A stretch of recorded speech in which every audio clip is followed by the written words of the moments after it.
My brother stole my credit card after getting me drunk and gambled away all my money while I slept. When I went to get satisfaction, he just shrugged and said, "You let me back into your life after everything you expected." I stared at his face in disbelief. My brother and I never got along because, from a young age, he made a point of making my life hell. He soon realized that, as the youngest, my parents always sided with him. So he was always making up stories about me. He even hurt himself and blamed me, telling our parents I did it. In the end, I'd get scolded, and he'd get ice cream as a consolation prize. Even so, oddly enough, I never really hated him until he turned 18 and started asking for money. And not a little. He started asking for food once a week, then every day, until he reached the point where he was demanding I give him $0 a week. I actually had a good job. It paid. But I didn't want it. Easy money wasn't going to help anything. I said it bluntly. And to my surprise, he happily accepted. The following week, he came over to hang out. Everything went smoothly. We laughed and talked. But the next day, $50 disappeared from my wallet. At first, I didn't want to believe it. But when I checked the nanny cameras, I saw him entering my room while I was sleeping. To make matters worse, besides the money, he also rummaged through my drawers and took my wife's gold necklace. I called him immediately, demanding it all back. I threatened to call the police and said that if he did it again, I would never speak to him again. He tried to deny it, but soon came to his senses, apologized, and promised it wouldn't happen again. But of course he didn't. Months later, it was my daughter's first birthday. I went upstairs to get the camera and caught him red-handed, ripping open the gift envelopes from my friends and family to get the money. He froze instantly, but instead of apologizing, he started begging for the money.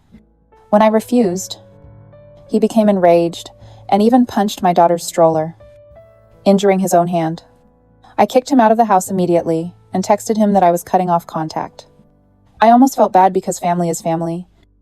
Right, but a week later, his girlfriend broke up with him because of all this. And he still had the nerve to call me, blaming me for the breakup. That's when I knew I'd made the right choice. My life was much better without him. And over the next 3 years, I managed to save money. I even bought my own house. But a few months ago, he showed up again. He said he'd seen my Facebook post about the house and asked why I'd never told him anything. I didn't want to make small talk, but I ended up spilling the beans. To my surprise, he apologized, said he wanted to move, and invited me to lunch. I accepted. Suspicious. The lunch was pleasant enough, but he only talked about his financial problems and how he needed money. I could tell he still saw me as a bank. Even Zul. He seemed remorseful, and I told him that if he didn't do anything else wrong or ask me for money, he could come back into my life. He was radiant. He seemed like a different person. Looking back, I see that I should have seen the interest behind it. But at first, everything worked out. We talked occasionally, went out together. It seemed like we were rebuilding our relationship. Until last week, we went out to a bar, and I realized I'd made the biggest mistake of my life by taking him back. We spent the night drinking, him serving me drink after drink, and me, foolishly, accepting everything because it was free. My wife knew I was sleeping over, so I relaxed. We arrived at his apartment around 3 a.m. I was already much drunker than he was, and as soon as I lay down on the couch, I passed out. I woke up at 9 a.m. to find him solicitous, making coffee and offering to order me a taxi. He'd never been so kind. He must have thought it strange, but hungover. He just wanted to eat and leave. On the way, I forgot to check my belongings. I felt my wallet. It was still with me. But when I opened it, I noticed something strange. My credit card had been swapped for his, which had already expired. I was desperate. I accessed my account and found that $0 had already disappeared since the previous night. To make matters worse, A withdrawal notification for $2. $300 appeared on the ATM. I rushed to call the bank. But just as the attendant was about to answer, my phone died. I was hungover, almost broke, heading home, and unable to do anything. I asked the taxi driver if I could use his phone. I explained it was an emergency. I showed him the notifications. But he said he couldn't. Only after I promised a $50 tip did he let me. I called the bank, but with the headache and stress, I couldn't remember the security details. They said I could only do it in person. With ID and a photo, I asked the taxi driver to take me to the nearest branch. I got there and realized I didn't have my ID or driver's license, which my brother had also brought. Even Zoll? I tried to explain to the attendant, who was understanding, but said that without the ID, there was no way. I asked my wife to call me to bring my passport, and she let me. My wife, rightfully so, was angry, having already warned me not to trust my brother again. But she agreed to bring her passport and a spare cell phone. While I waited, I accessed the bank's app from the branch's computer. My brother had already withdrawn over $200 from another ATM on the other side of town. When my wife arrived, I was finally able to prove my identity and freeze the account. The bank manager came to help us file a fraud report. But then things got complicated. Since it was my brother and I had technically left the card with him the night before. After all, I was too drunk to take care of anything. The manager explained that the case would be treated as a family dispute, not fraud. We would have to file a police report to reinforce our story. My wife drove us to the nearest police station, where I explained everything to the officer. At first, he thought it was just a sibling dispute. But then I showed him a video of an old robbery captured by the baby monitor that I had saved on my backup phone. I explained that this wasn't the first time this had happened, and the officer immediately changed his stance, became serious, and said they would contact my brother. When they called him from the police station, my brother had the nerve to say that I had authorized the use of the card, claiming it was payment for an old debt. But that debt simply didn't exist. Never had. Now it was my word against his. I checked my emails, hoping to find some notification from the bank. An IP address. Anything that would prove it was him using my card. I then discovered that he had also accessed my email account and deleted all the bank alerts. He probably saw me typing the password earlier, or managed to reset it using the security questions. An easy thing to do for someone who knows my life well. This all happened before I enabled two-step authentication on my accounts, which I did immediately afterward. A police officer suggested I contact the bank's fraud department to try to get details of the transactions. They tracked the withdrawals, showing times and locations that matched exactly where my brother's apartment was located while I was still sleeping there. The fraud analyst also told me something outrageous. My brother also tried to increase my credit limit online. He didn't just want the money in my account. He was trying to get even more credit in my name. I changed all my passwords, updated my security questions, and enabled two-step authentication on everything. After that, I tried calling my brother, but it only went to voicemail. I left a message demanding a refund, but I knew he wouldn't respond. I decided to go to his apartment in person. Once there, I found the building owner doing maintenance and asked about my brother. He said he had packed his bags and disappeared that morning, taking several bags with him. She said she heard him mention he was going to hook up with someone named Tyler. The name wasn't unfamiliar to me. I looked through my brother's social media and found an old post where he tagged this Tyler. I found his profile and saw it mentioned where he worked. It wasn't much, but it was a clue. I went to the restaurant where Tyler worked and waited. As soon as he showed up, I went straight to ask about my brother. Tyler said he hadn't seen him in weeks. But as we were talking, I glanced toward the employee area and saw my brother's leather jacket hanging up. I confronted Tyler immediately, and he got angry. He eventually admitted that my brother was hiding in the bathroom. I demanded that he call my brother immediately, or I would call the police, and accuse them both of being accomplices. Shortly after, my brother came out of the back room with that mocking look on his face. As if nothing had happened, he calmly asked what I wanted. as if he hadn't just emptied my account. "You know perfectly well why I'm here," I said. "You stole my credit card and drained my account." He shrugged and replied, "I didn't steal anything. You've owed me this money for a long time. You've always ignored my needs while living this perfect little life." I pulled out my phone and showed him the police report. "Joke's over. This is fraud." "Identity theft?" "Theft. The police are already involved." The smile disappeared instantly. He looked at Tyler, who was pretending to clean the table, but he was listening. My brother then changed his tone. "Look, I can give you half the money back today, but I need the rest for some medical bills that can't wait." "Medical bills? What medical bills?" I asked, already assuming it was an excuse. "I've been going through some problems. I didn't want to tell you because I knew you wouldn't believe me," he said, fiddling with his phone. "I have the documents here." While searching, he ended up opening the shopping cart and had time to see several expensive electronics and designer clothes before closing the screen. I grabbed his phone and took screenshots of the cart before he snatched it from me. "This is for a friend," he stammered. "I know the same way my card was for your medical bills," I retorted. "I'm sending these screenshots to the police right now, unless you return everything you took." Today, he agreed to go to the bank with me right away. But on the way, I noticed he was secretly exchanging messages. I managed to read them, transfer the money now before I picked up my phone and saw he was talking to 3 different friends, asking them to hide parts of the money he'd stolen. "Seriously, trying to hide the money while you're sitting next to me?" I asked. He insisted it was just friends he owed money to. But when I called the first contact, the person answered, saying I already spent my share. "Sorry." Man, I was furious.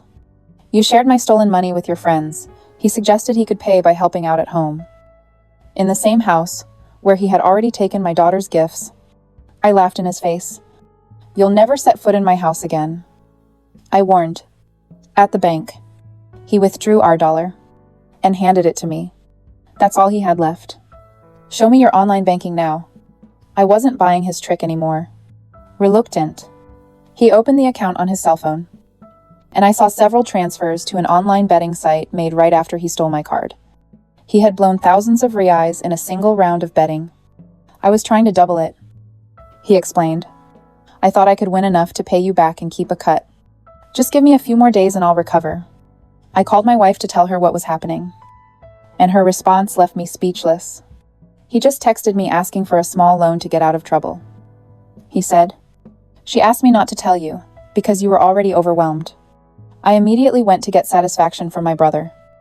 "So you tried to manipulate my wife behind my back while you sat here pretending everything was fine." That's when he started crying. He broke down, saying his life was in chaos and he desperately needed help. I might have even felt sorry for him if I hadn't noticed he was secretly recording everything on his cell phone. I grabbed the device and discovered he was already editing snippets to post on social media, making it look like he was the victim. "Delete those posts now," I demanded. "There are already people wanting to help me because they see how cruel you're being," he countered, showing me comments from concerned friends and relatives offering support. I spent the next hour calling family to explain what had really happened. Most of them were at a loss because they only knew his distorted version. Some didn't even believe me, thinking I was being too harsh on my troubled younger brother. While I was talking to my aunt on the phone, I got a call from the bank. It was fraud. They confirmed that my card had been used without authorization, based on the time and location records. Finally, I had irrefutable proof, impossible to dismiss as a misunderstanding. Armed with this confirmation, I updated the police report and submitted the new evidence. The police officer called me later that day, saying they now had enough evidence to formally charge my brother with theft and fraud. Somehow, my brother heard about the complaint and showed up unexpectedly at my house that night. I didn't want to be alone with him, so I called my neighbor James to come over while I talked to my brother on the porch. James has been my friend since I moved here and already knew the whole situation. "I came to apologize," my brother said, but I noticed he kept looking into the room, probably searching for something valuable. I left and closed the door, suggesting the conversation should take place outside. He handed me a folded piece of paper. "I wrote you an apology letter. I opened it, expecting to see some regret. But it was just a manipulative message, saying I'd always had it easy, that our parents always favored me, and that I had an obligation to help him, because that's what family is for. I started recording our conversation, expecting him to try to distort it later. I have a plan to pay you back in full, he assured me. I just need a small loan to invest in an opportunity. A guaranteed return in 3 months. Let me get this straight, I replied, almost losing control. You stole thousands of reais from me, and you think the solution is for me to give you more money. When he realized that wasn't going to work, he moved on. If you press charges, I'll tell our parents that you beat me when we were kids. I'll tell them you were abusive. You can tell me, I replied calmly. I grabbed a folder I'd already set aside. Here's the entire history of your scheme since you were little. There are recordings from the baby monitor, police reports, bank statements, testimonies from friends who witnessed your behavior, and screenshots of messages where you admit to the thefts. Show them to anyone who wants them. He was so surprised by the folder that for a moment he was honest. I've always been jealous of you, he confessed quietly. You always had it so easy. But you quickly recovered. I know things about you too, he threatened. But his tone betrayed his bluff. This is your last chance, I warned. Give me back every penny. Get real help. And maybe we can still have some kind of relationship. He laughed in my face. You'll never see this money again. If you press charges, I'll make your life hell. Then, it was over, I replied. I'm going to press charges, regardless of whether we're brothers or not. There's no turning back. You'll never find me if I don't want you to, he threatened. Little did he know, I'd already notified his employer and the landlord where he lived. With the report filed, he had few options for hiding. I'd also frozen my credit and set up an alert for any attempts to open a new account in my name. In case he decided to attempt identity fraud with the information he'd already collected, I called our parents that night and told them everything. Showing them the evidence, they were devastated, but still suggested we resolve the matter as a family without involving the police. He's already stolen thousands from me, hacked into my accounts, and threatened to destroy my life. I explained. This was no longer a family matter after he committed the crime. In the following days, he tried another tactic, sending mutual friends to talk to me. Marcos, our childhood friend, showed up saying my brother was sorry and wanted to apologize. Did he tell you what really happened? I asked. He said it was a misunderstanding about some money he thought you had authorized. Marcos replied. I invited him in and showed him all the evidence, police reports, bank statements with time and place, screenshots of threats, even old recordings from the baby monitor. My brother's pattern of theft and manipulation over the years became clear. In the end, Marcos was shocked. I had no idea, he admitted. He made it seem like you were just exaggerating over a small loan. As he was leaving, he hesitated at the door. I guess I shouldn't tell you, but he said he's leaving town tomorrow, staying with a cousin in the countryside for a while until the situation settles. I immediately called the police with this information. The officer explained that they couldn't arrest anyone without a warrant, which was still pending. He suggested I try to recover some of the money through the special court, independent of the criminal case. In the days that followed, I gathered all my financial documents while waiting for some news on the case. The bank had already returned part of the money stolen from me, but almost half was still missing. I filed the case in the small claims court and served my brother with a summons at his last known address. As expected, he didn't show up for the hearing. The judge ruled in my favor by default, including the full amount and court costs. Now the problem was getting paid, and I knew this would be the hardest part. With the judgment in hand, I went to the restaurant where he worked, hoping to garnish his wages.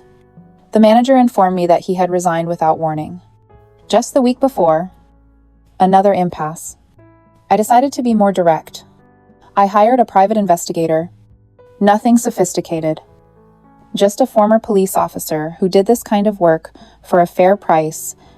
Within 3 days, he found my brother moonlighting at a bar on the other side of town. Since he was paid in cash, Nothing could be deducted directly from his paycheck. It was then, almost at a loss, that I remembered something important. Weeks before the robbery, he had posted photos of a new car on social media. Somehow, even with a bad credit rating, he managed to finance a used car, putting our mother as guarantor. I checked with the DMV and saw that the car was indeed in her name, along with his. This was my chance. I called my mother and told her everything I'd discovered. She was reluctant, still thinking it was just a sibling fight, not a police matter. He's working on the side just to avoid paying me back for what he stole. I explained. He ignored the judge's decision and still drives a car you guaranteed. If an accident happens or he's arrested, it's your responsibility. This time, she understood the magnitude of the problem, agreed to help, and threatened to report the car as stolen if he didn't cooperate. For the first time, she truly asserted herself with him. My brother responded as usual. He posted more indirect messages on social media, saying that his abusive older brother was ruining his life because of a misunderstanding. I countered by posting the sentence, tagging everyone who had supported him. The exposure was a bad look for him.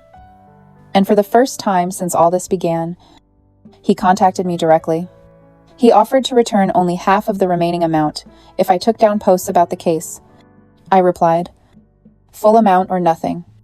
I'll remove the posts only when I receive the full amount."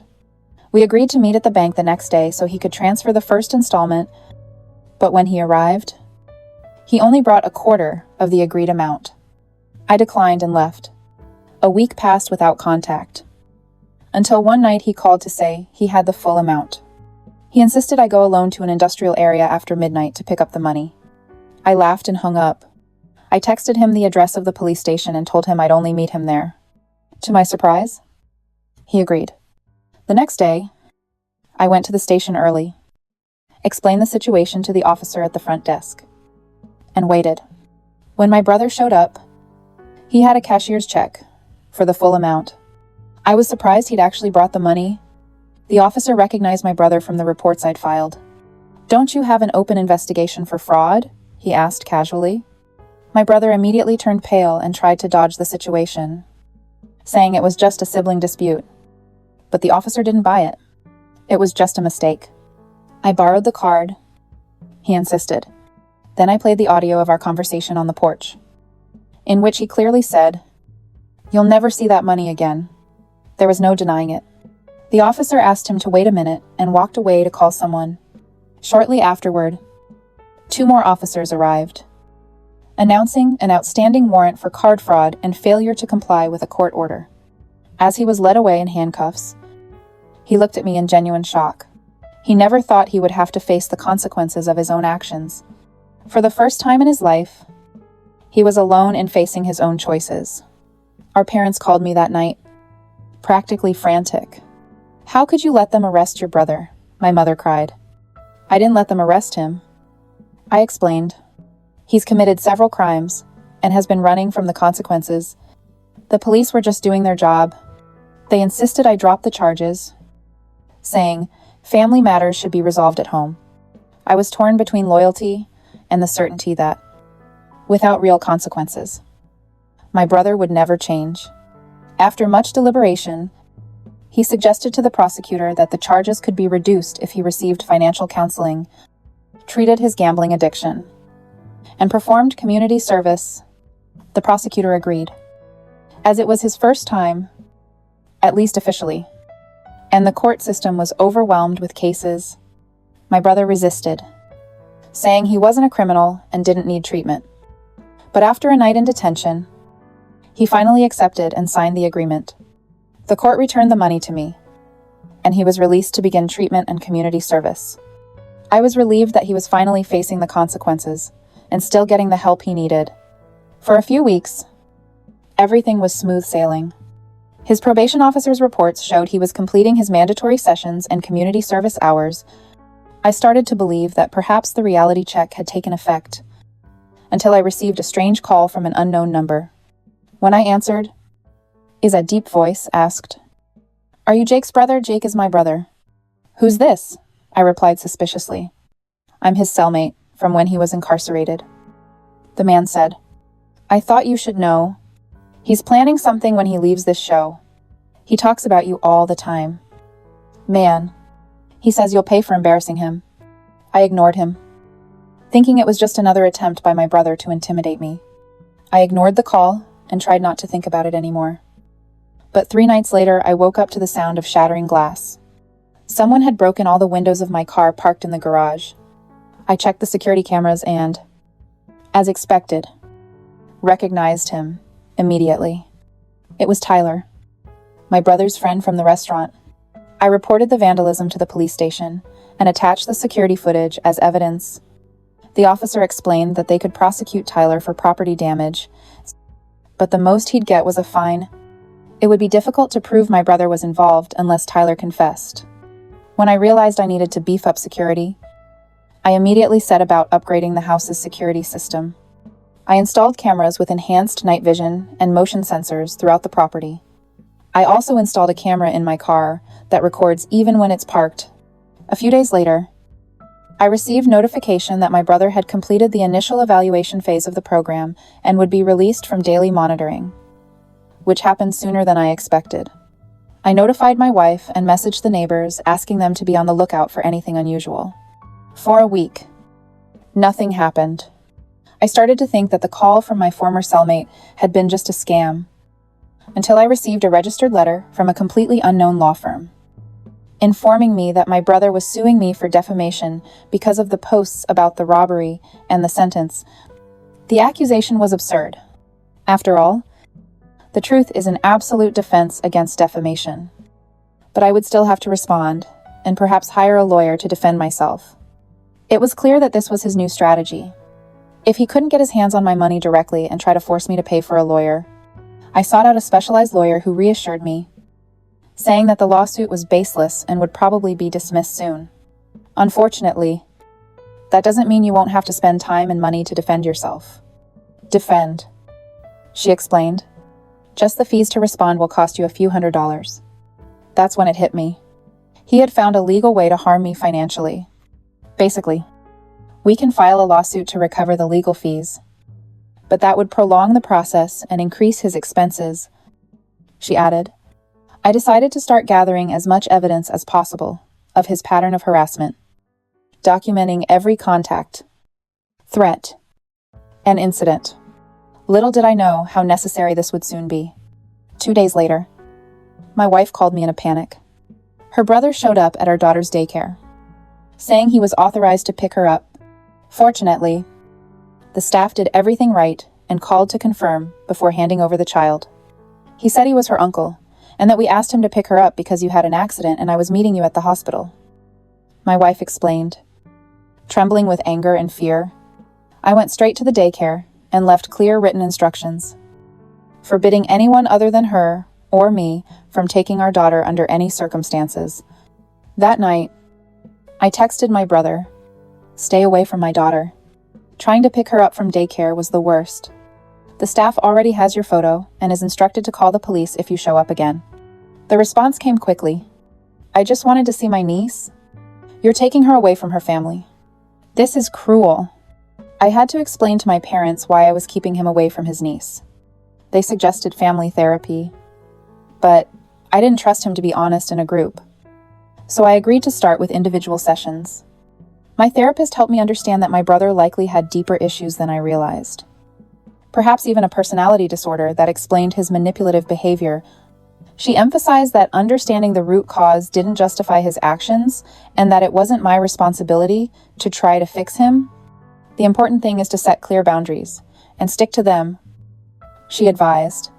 Following this advice, I wrote a formal letter explaining exactly what contact would be acceptable, none at that time, and what would happen if he crossed the line, immediate legal action.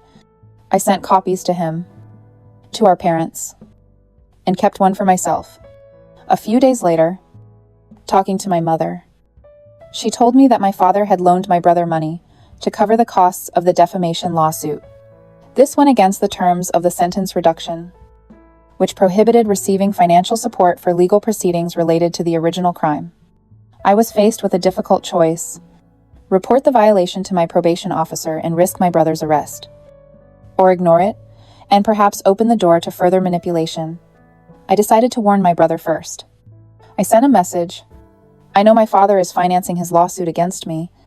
This violates the terms of his probation. Drop the lawsuit, or I'll be forced to report it. He responded with a series of screenshots, showing personal information about my colleagues, including addresses and family information. The threat was clear. If I reported him, he would go after my coworkers. I had no choice but to warn my boss about the risk of harassment. Mark had always been a sensible leader, but I was worried about the impact this would have on my professional image. I need to tell you about a personal situation that could end up affecting the workplace. I mentioned it at the next meeting. I explained everything clearly. To my surprise, Mark was quite understanding and volunteered to ask the IT team to beef up security against potential scams. Family matters can be quite complicated, he said. Let me know if you need any support or time to deal with this. Despite his low-key demeanor, rumors began to circulate around the company. I noticed sideways glances in meetings and people changing the subject when I approached at lunch. I became overly self-critical, thinking everyone was judging me for my family drama. I tried to focus on work, but the stress began to take its toll. Until one morning, I received messages from several colleagues asking why I was sending strange invitations and irrelevant messages on social media. My brother had created fake profiles, posing as me on various platforms, using my photos and professional information to make everything look convincing, and sent bizarre messages to colleagues, clients, and industry contacts. I spent hours reporting the fake profiles and alerting my network about the fraud. Most platforms quickly removed the accounts, but not before damaging my professional reputation. This time, the spoofing finally crossed a line that prompted law enforcement to take action. When they contacted my brother, he tried to say it was just a sibling prank. The police officer in charge asked me to come in for a formal interview to analyze the situation. I brought all the documentation of the harassment, from the credit card theft to the fake social media profiles. The police officer suggested I request a protective order instead of filing another criminal case. Since the family situation was quite complicated, with the restraining order, we can act if he tries to look for you or shows up at your home or work, she explained. This creates a formal record and guarantees you legal protection. That same day, I filed a request for a temporary restraining order, which the court granted, prohibiting my brother from any contact with me, my wife, or our daughter, and ordering him not to come within 150 meters of our home, our workplaces, or our daughter's school. Less than 24 hours after receiving the subpoena, he already violated the order by sending messages through our mother. She called me, visibly uncomfortable, saying, "Jake wanted to let you know he's sorry about that social media mess and wants to work things out." I had to explain to her that by passing on messages, she was unwittingly helping my brother defy the court order. "Mom, I understand that you want us to work things out, but he's using you to bypass a legal order. If you keep sending him messages, you could end up in trouble too." That was the moment my mom came to her senses. She finally realized the gravity of what was happening and agreed to join a support group for family members in similar situations.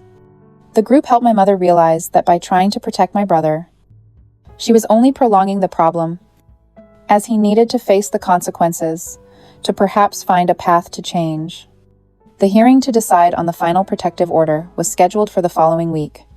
To my surprise, my brother showed up, accompanied by a lawyer from a well-known, expensive law firm.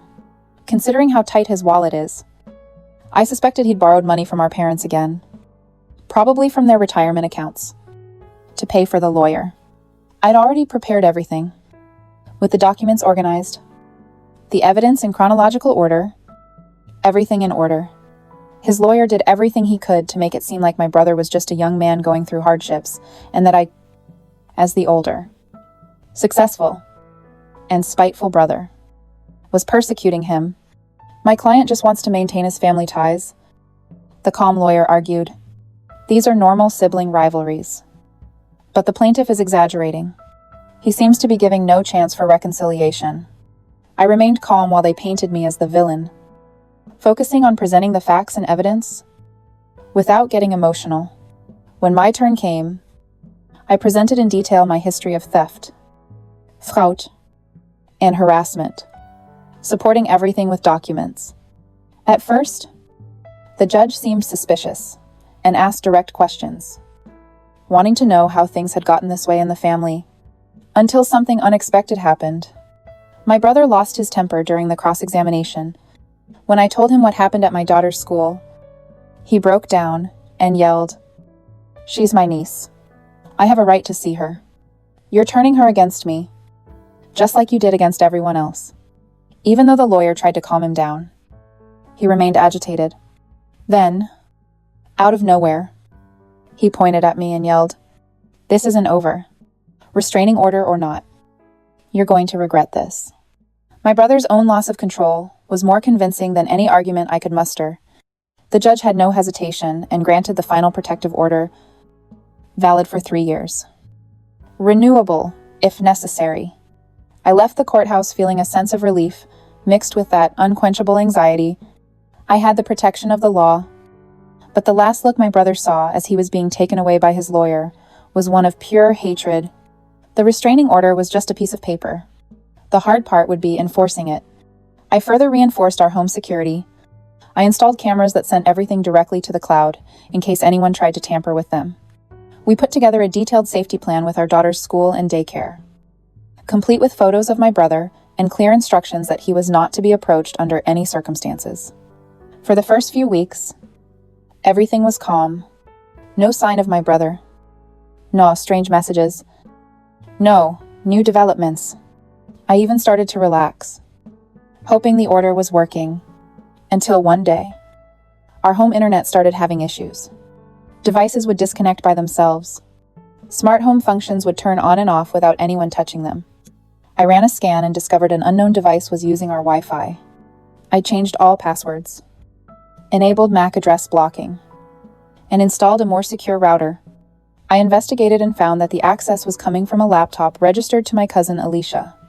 I called her to see if she'd been near our house lately. She later told me, unclear, that she'd lent the laptop to my brother since his was in for repairs. It became clear to me that he was finding new ways to circumvent the protective order, using other family members' devices and accounts. I then made the difficult decision to no longer share information with relatives who, even unintentionally, might facilitate his contact. My wife suggested we consider moving somewhere else where he wouldn't be able to find us. It was a good idea, a fresh start in a safe place. But our daughter had just adjusted to her new school and was finally making friends after so much moving due to safety concerns. Moving again seemed incredibly unfair. Just when she was starting to feel stable, we decided to stay, but reinforced our safety as much as we could. I installed motion sensors, broken glass detectors, and cameras at all entrances. We also became even more strict about not sharing details of our daily lives with anyone. A few days after installing the new system, we received a movement alert at our mailbox at 3 a.m. The camera captured only one person wearing a hood, their face hidden.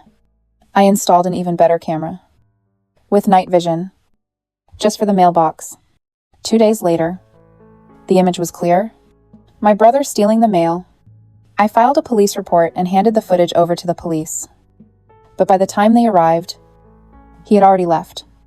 The case was registered as mail theft, which is considered serious and can result in jail time.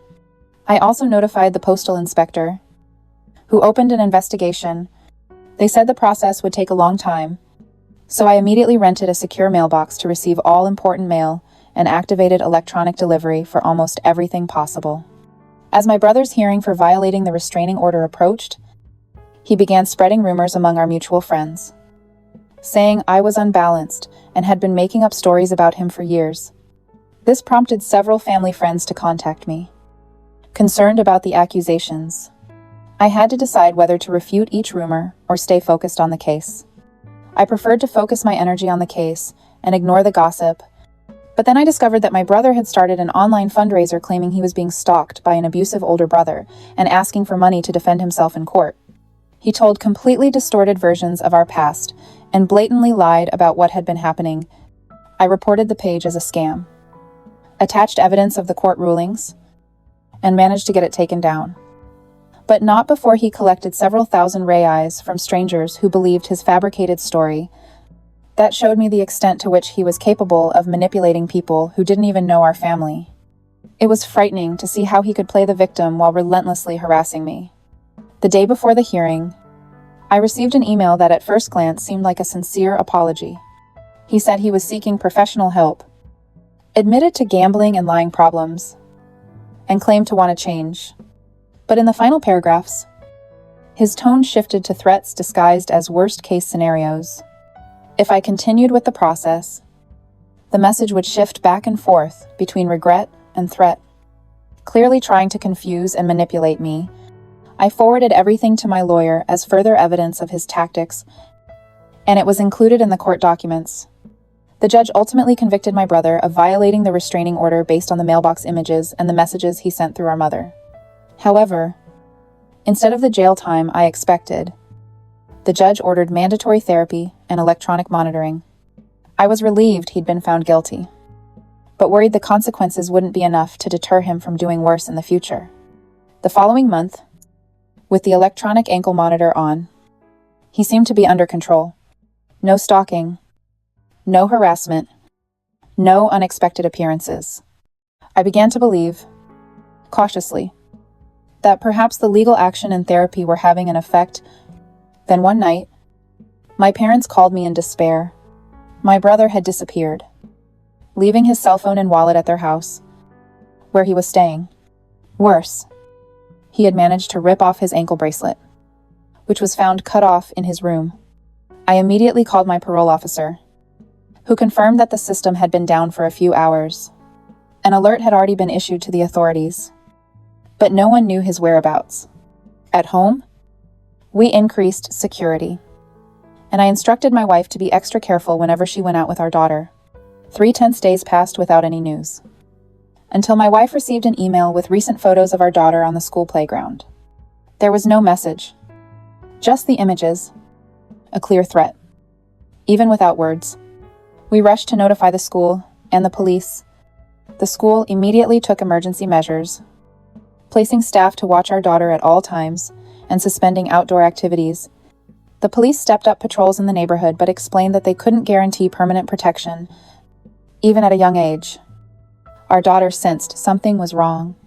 She asked why there was always a teacher around at lunchtime and why she couldn't play in the big playground anymore. We tried to explain as gently as possible. Someone who shouldn't be around might try to talk to you at school. I said, "Teachers just want to make sure everyone stays safe." "Is that Uncle Mao?" she asked, taking me by surprise. We'd never called my brother bad in front of her, but kids notice everything. "Yes, my love. Uncle Jake is going through some trouble and can't see us until he gets better.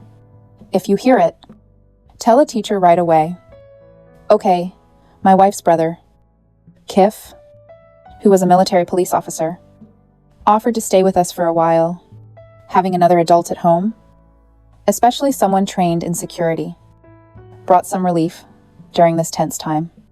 While Kit was there, we received a disturbing package. Inside were several memorabilia from my childhood, baseball cards, a school trophy, family photos all destroyed or scribbled on. The sender's address was an abandoned building, yet another false lead to make it harder to find my brother. This constant harassment began to affect my work and strain my marriage. My wife and I were on high alert, jumping at every strange noise and checking the cameras constantly. That's when we received an unexpected call from Tyler, my brother's friend, who had helped him hide before. "I don't want to be a part of this anymore," he told me. "Jake's crossed the line. He's at Dylan's cabin up north. But if he finds out I told him, he'll be done with me. So don't tell me where this information came from." I agreed, but I wanted to know why he decided to help now. After so long being involved in my brother's plans, he's freaking out, saying he'll make you pay, and it doesn't seem like a joke anymore. I even agreed to help a friend get revenge on his brother. But it turned into something else. Tyler gave me the location of the cabin, but asked me not to involve the police. I pretended to accept, but I knew he'd notify the authorities as soon as I hung up. I contacted the police, who sent a team to the isolated location. There, they found evidence that my brother had been there, food packaging, a makeshift bed, and most disturbingly, a wall covered in photos of me and my family, newspaper clippings about the restraining orders, and what appeared to be plans for various situations, but he had already fled, probably only hours before the police arrived. They issued a broader alert for his capture. Now, considering him potentially dangerous because of what they found in the cabin, that night, the security system detected movement in the backyard. Kit and I went to check the cameras, but suddenly the screen went black. My wife called the police while we went outside to investigate, each with a baseball bat in hand. We discovered that someone had painted all the outdoor cameras black.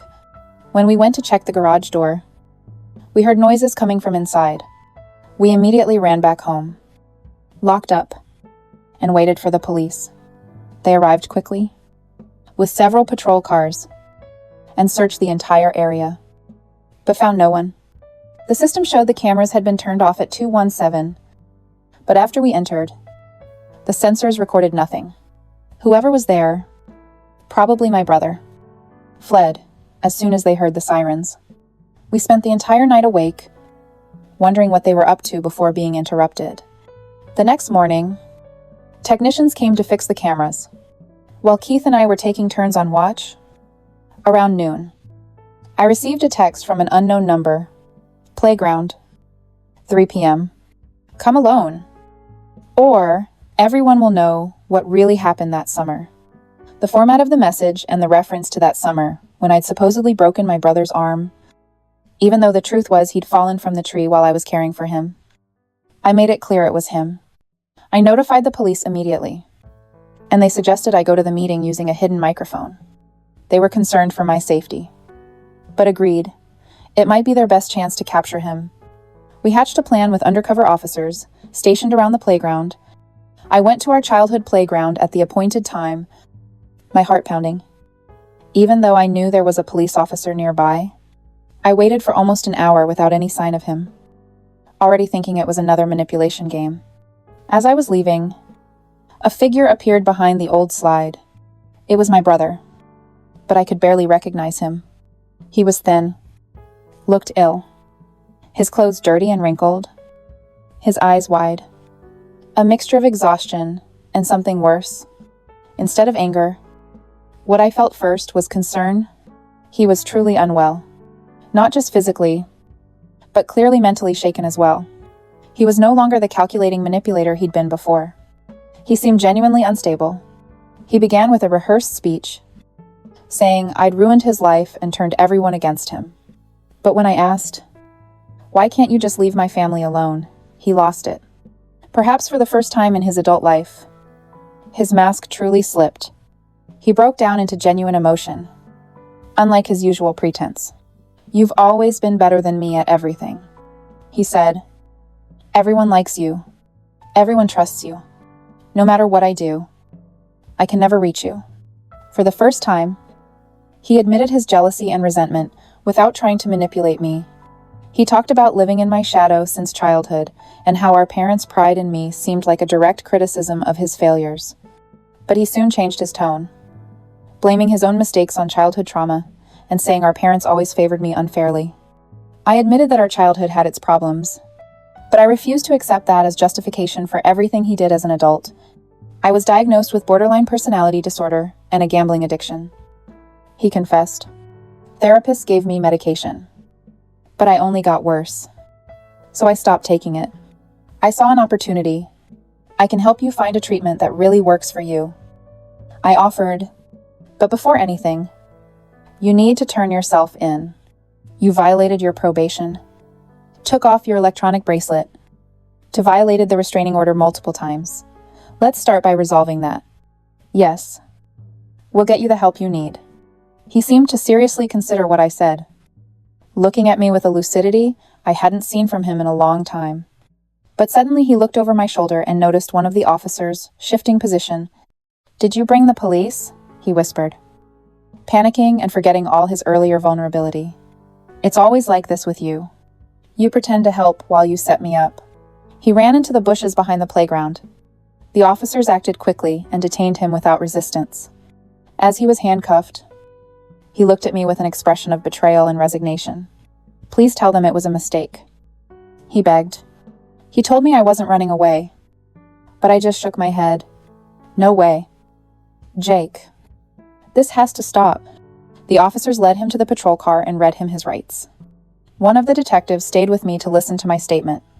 As I explained everything, I felt a mixture of relief and sadness as I watched my brother being taken away in the backseat of the car. In the following weeks, he accepted a plea deal. He would receive intensive psychiatric treatment, be admitted to a hospital, and then undergo a supervised residency program under strict probation. If he refused, he would face a lengthy sentence for the crimes and violations. My parents immediately began pressuring me to leave everything behind as soon as he began treatment. They wanted me to reconnect, to forgive and forget everything, quickly, as long as he showed signs of improvement. "That's not how it works," I explained firmly. "Maybe one day, I'll be able to forgive. But that doesn't mean giving up my boundaries.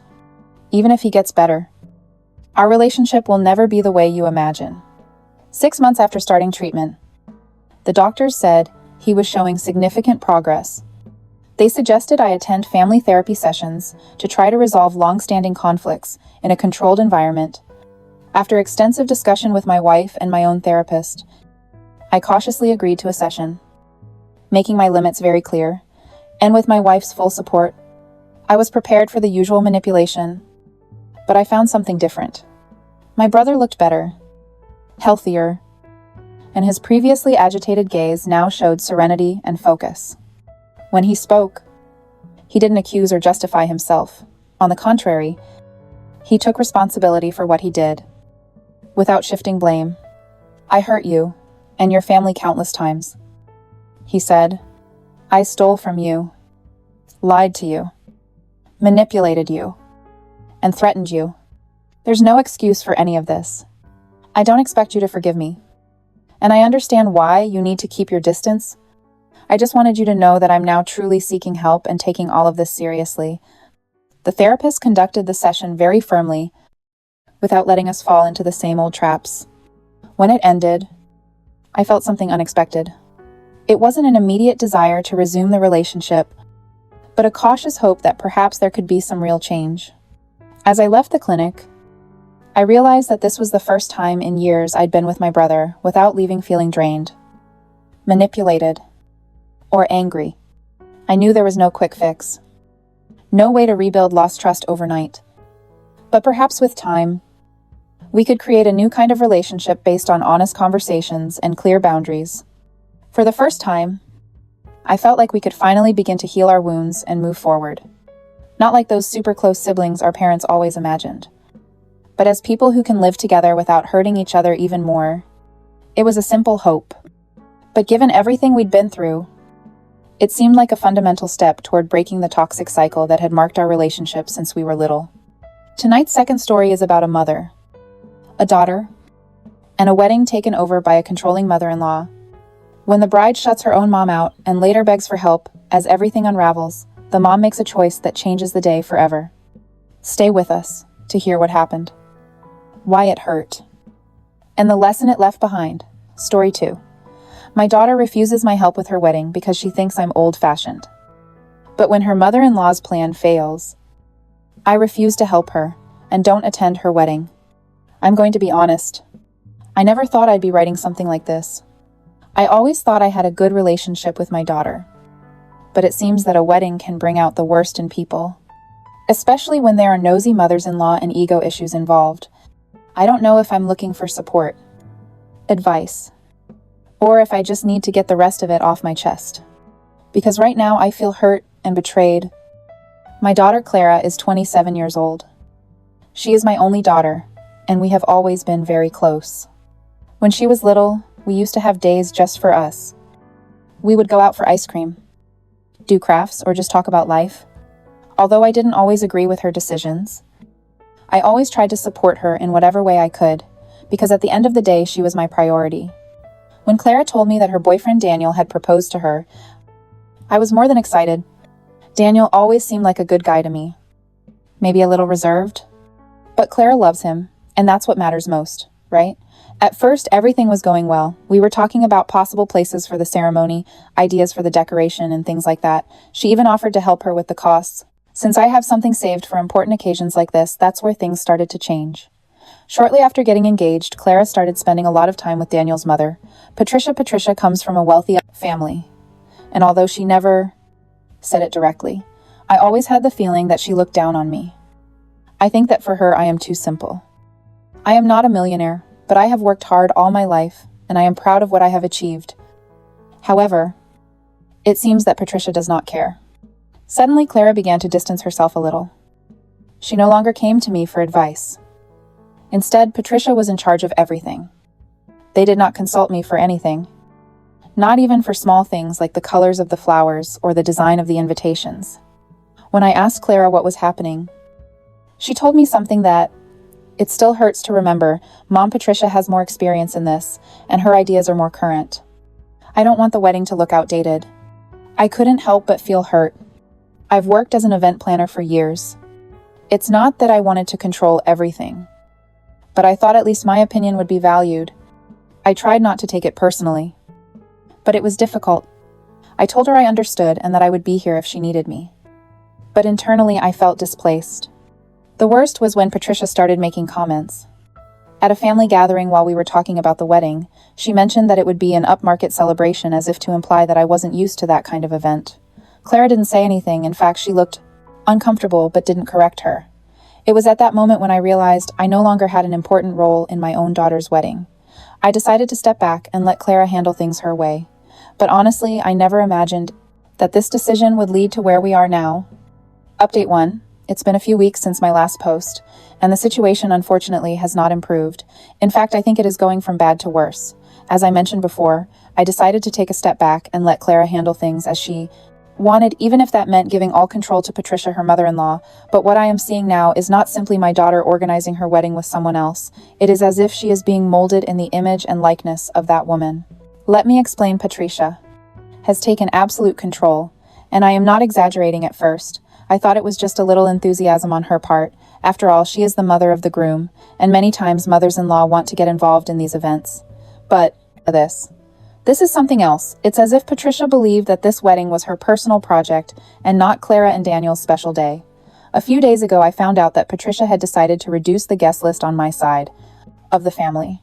The wedding was going to be a big event, and Clara had talked about inviting several of our close relatives and friends, but apparently Patricia decided that some names didn't fit with the vision she had for the wedding. And guess how I found out? Not from Clara or Daniel. It was from a cousin of mine who called me worried because she had heard that she hadn't been included in the final list. When I confronted Clara, I tried to be as calm as possible. I asked her why she hadn't spoken to me before making that decision. Her answer left me speechless. Mom, the list was already very long, and Patricia was right. We needed to make cuts. Besides, I thought that you wouldn't. It would bother me so much. It wouldn't bother me to leave out my own family. People who have been present in every important moment of her life. I felt invisible, as if my opinion no longer counted for anything. But the worst came later when I asked her why they hadn't cut down on more guests from Daniel's side. Clara avoided looking me in the eyes and mumbled something about her family also having important social commitments. Not only that, Patricia has also decided that the wedding will have a formal gala theme, something completely contrary to the relaxed and natural style that Clara had always imagined. I know this because she told me so herself months ago, before Patricia came into the picture. Clara wanted a garden wedding with wildflowers, warm lights, and a cozy atmosphere. But now it turns out that it will be in an extremely elegant event hall with minimalist decorations, glass tables, and a strictly black tie dress code. I can't help but wonder if my daughter is really happy with these decisions, or if she is just getting carried away by her mother-in-law's ideas. The straw that broke the camel's back was a recent family gathering, where Patricia made a comment that still stings. When I think back on it, we were talking about preparations, and someone mentioned that I had worked in event planning before. Patricia giggled and said, "Oh yes, they told me, although of course a wedding of this level is something very different from what she's used to." I didn't feel like I was being punched in the chest. It was such a passive-aggressive comment that I could hardly react. I looked at Clara, hoping that I wanted to say something to defend myself from such blatant disrespect, but she didn't. She just shrugged as if she hadn't heard anything. After that meeting, I decided that I wasn't going to get involved again, not even emotionally, if Clara doesn't value my support or my presence, so I don't see why I should continue to hurt myself with this. As much as it hurts me, I'm going to stay out of it. I know that many of you are probably thinking that I should talk to her more directly, or even to Daniel, but honestly, I don't know if it would be of any use. It seems that at the moment, Patricia has all the influence, and Clara is not willing to fight against it. I do have a bad feeling about that. Patricia is making so many decisions, sometimes so impulsively, that I'm afraid something might end badly. But anyway, it's not my problem anymore. Right, update 2. Yes. The first part of this story was painful because I felt emotionally displaced. Now everything has reached a completely new level. I've been treated like a useful ATM, only when they need something but completely ignored in any other circumstance. A few days ago, Clara and Daniel came to visit me. I was really surprised because honestly, Clara had been so distant lately that our interactions were limited to short and sporadic messages. They walked into my house with nervous smiles, and I knew immediately that something wasn't right. After exchanging a couple of formalities, Clara got straight to the point. "Mom, we've been having some issues with the wedding budget. I know you said that you wanted to help us, and I thought maybe you could lend a hand." I felt a knot in my stomach. Yes, I had offered to help at the beginning, but that was back when I still believed my input would be valued. Now, after weeks of being treated like I didn't matter, the idea of them coming to me asking for money was honestly insulting. I tried to stay calm. I asked them how much they needed and why there was a problem with the budget, given that Patricia had insisted on taking control of everything. Clara looked down, clearly uncomfortable as Daniel took the floor. He explained to me that Patricia had made a lot of expensive bookings and some suppliers had asked for higher payments than expected. In other words, the mother-in-law had overextended herself, and now they were in a financial mess. I told them I was willing to help, but under one condition: if I was going to contribute money. I wanted to have a more active role in organizing the wedding. I wasn't saying I wanted to control everything, but I at least wanted my voice to be heard. To be heard, especially if I was going to be the one to fix their problems. Clary's reaction was immediate. Her eyes filled with tears, but not from sadness, but from frustration. "Mom, you don't need to get involved. Everything is practically decided. We just need a little support to cover these unforeseen expenses." Of course, I tried to make her understand that it wasn't just about money for me. This went far beyond the financial. It was a matter of respect, feeling that I had a place in his life and in this event so important. But every time I tried to explain how I felt, Clara would cut me off with phrases like asterisk. "Don't take it like that, Mom." Asterisk. "Patricia knows what she's doing. We don't want to complicate things any further." Finally, I told them that it wasn't a difficult decision, because despite everything, I don't want my daughter to have problems at her wedding. But after so many weeks of feeling relegated, ignored, and belittled, I couldn't do it. I told them that I was sorry we couldn't help them financially if they weren't willing to include me in some way. Significant, the silence that followed was awkward. Daniel seemed to want to say something, but Clara stopped him with a gesture. He stood up, said goodbye quickly, and left the house without looking back. Since then, I haven't heard anything from her. I found out from an aunt that Clara and Daniel are trying to raise the money by other means, and that Patricia is even looking for alternatives to cut some costs. Apparently, Patricia wasn't happy with my refusal and said something like, if she's not willing to help, then she shouldn't complain about what I'm shocked that Patricia doesn't respect me. It doesn't surprise me at this point, but hearing that my daughter didn't defend my position was a blow. I'm realizing that to Clara, I'm no longer her mother who is always there to support her. Now, I'm expendable. An obstacle when I don't do what she wants? For the first time, I'm starting to seriously consider whether I want to be present at that wedding. Update 3. I don't even know where to start. It seems that karma is finally doing its work, and I'm not going to lie. Although it hurts for my daughter, I can't help but feel a kind of silent satisfaction seeing how things are starting to fall apart. Since I told them I wouldn't give them any money, Clara and Daniel have practically stopped talking to me the few times I've heard from them. It's been through third parties, mainly my sister, who is aware of the preparations. And, Well, it turns out that Patricia's decisions, those that were supposedly so elegant and the modern, are starting to cause serious problems first. The place that Patricia had reserved a salon, very expensive event in an exclusive area, had problems with payments. From what I heard, Patricia did not hand over the full deposit on time because she thought she could negotiate a discount in the last minute. The result was that the venue gave them an ultimatum: either pay the full amount immediately or lose the reservation. Patricia, of course, did not want to admit that there was a mistake, so she started looking for another venue at the last minute. And believe me, getting a decent venue for a wedding with that much time is practically impossible. But that is not. It turns out that Patricia had also been delaying payments for the catering in the hope of finding another, more exclusive supplier. This meant that when she finally decided to go back to the first supplier, they were no longer available for the date. Now they are running around like crazy trying to find someone who can take care of the food, and from what I've heard, all they have been able to get are much more expensive options than the initial ones. The chaos doesn't end there. According to my sister, Patricia also changed the flowers that Clara had originally chosen because they didn't match the sophisticated tone of the event instead of real flowers. Patricia opted for artificial flowers to save money when Clara found out she had a nervous breakdown because, according to her, it completely ruins the aesthetic she wanted. I imagine it was one of the few times my daughter dared to question Patricia, but it was too late. The irony of all this is that the wedding is starting to look less like that level of event that Patricia promised, and more to a poorly organized disaster. Meanwhile, I have been watching everything. From a distance without intervening, I know that some will think that I should offer my help, but why should I do it from set in? The beginning, they made it clear to me that my opinion was not welcome. This is the wedding that Patricia wanted to organize. So now that I face the consequences of her decisions, the most interesting thing of all happened a couple of days ago. Clara called me. After weeks of silence, I finally heard her voice, and I'm not going to. I was like, oh. I'm not going to lie for a second. I thought maybe she was calling me to make up. But no, Mom, I need you to help me. That was the beginning of the conversation. She tearfully explained to me all the problems they were facing. She told me how Patricia had ruined several important aspects of the wedding, and how now she was completely stressed because nothing was going the way she had imagined. She practically begged me to use my connections and my experience to fix everything. I'm not going to deny that, because for a moment I was tempted to say yes. Despite everything, she is my daughter, and I hate to see her suffer. But then I remembered all the respective comments, all the times I was made to feel invisible, all the decisions I was excluded from. I remembered that Patricia looked me in the eyes and practically told me that I had no place in this wedding. So I took a deep breath and told her, I'm sorry, Clara, but I can't help you anymore. This is your wedding, and your decisions.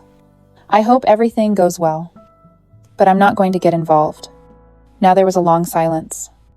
I could hear her. She gasped, as if she was trying not to cry. She finally said a cold word. I understand. And hung up. I know it seems cruel, but at this point, I feel like it's for the best. Clara needs to understand that decisions have consequences. You can't just push someone away, treat them like they don't matter, and then expect them to come and save you when everything falls apart. For now, I'm firm in my decision not to get involved, but I have a feeling this won't be the last I hear about this wedding. Update 4. The wedding that was supposed to be a perfect and sophisticated event has gone from being a dream party to a monumental chaos. And all this while, Patricia, the mother-in-law, proclaimed wedding expert, tries to maintain the facade of control. Spoiler, she is not succeeding. Shortly after my last update, my sister came to visit me. I'm not going to lie, I was a little nervous that she would try to convince me to get involved in the preparations because he know that she has always been one of those who hates conflict and they prefer to keep the peace. But, to my surprise, she didn't come to talk to me about Clara or Patricia. She came to tell me what was going on, from the inside, like some kind of juicy gossip that she couldn't keep any longer. First, it seems that Patricia and Clara are having constant roses. According to my sister, Clara is finally realizing that letting Patricia make all the decisions was a mistake, apparently. My daughter always assumed that Patricia, with her experience and money, knew what she was doing.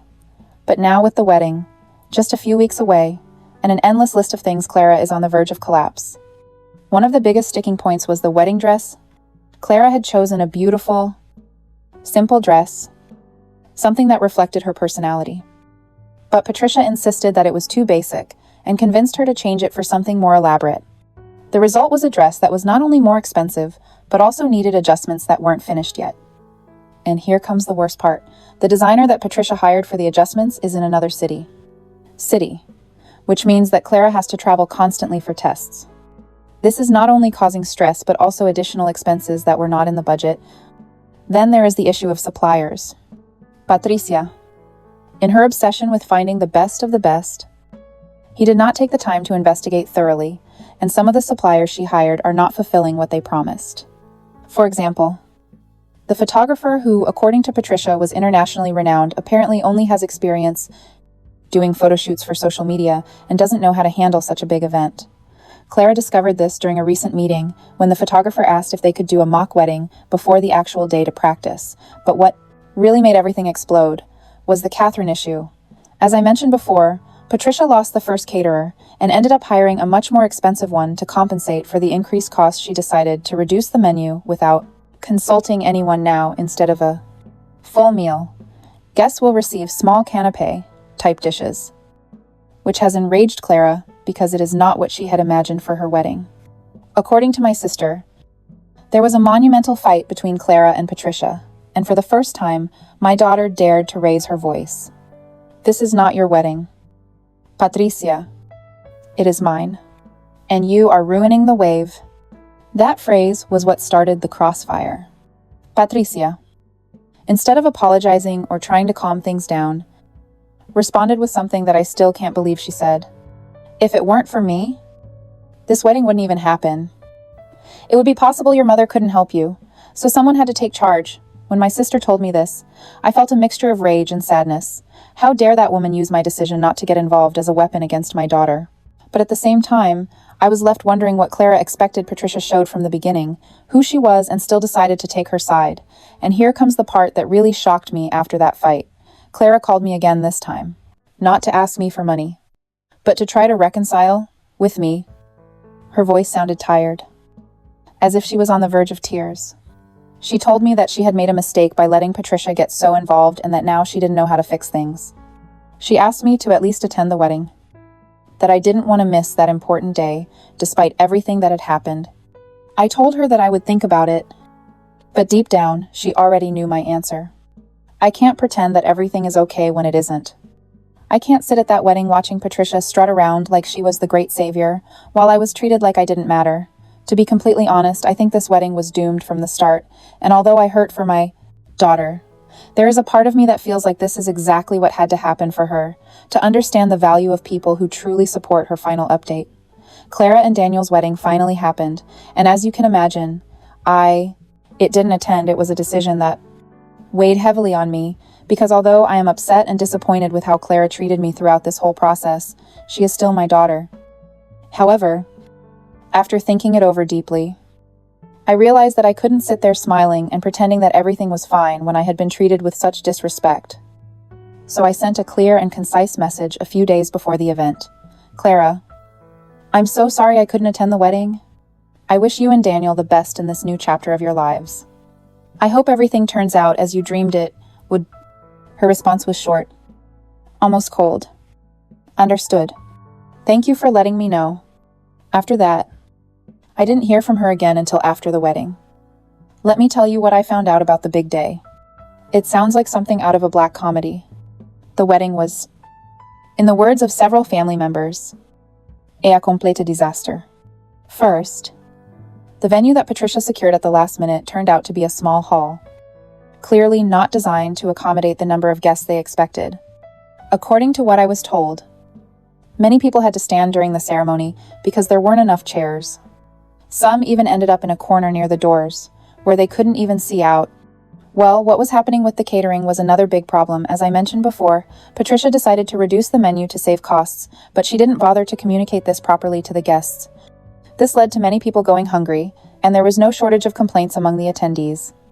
There was even a group of people who, according to what they told me, they went to get fast food in the middle of the reception because they could no longer stand the hunger.